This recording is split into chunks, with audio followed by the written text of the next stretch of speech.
kaş lekesi, yok ruj lekesi. Sanki canım aşk perisi. Kötü niyetli, art niyetli fesat olsam ne olur? Ah olsam ne olur? Hani derler ya çok. Üstüme üstüme bir onunla bunu.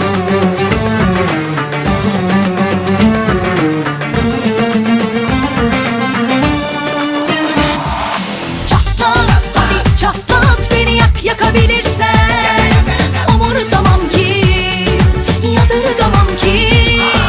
Çatlat, hadi çatlat, beni yakabilirsen kıpırdamam ki, kolay mı sanki?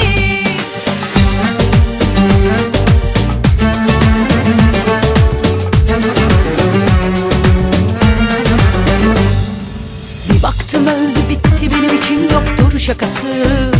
Zır zır ağlaması, sanki bilerek oynaması. Cin fikirli, art niyetli, sana sövsem ne olur?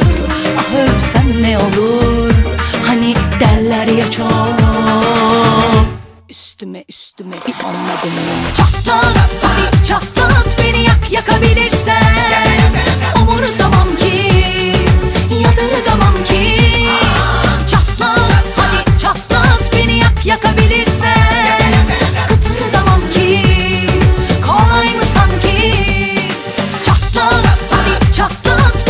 yakabilirsen umursamam ki, yadırgamam ki.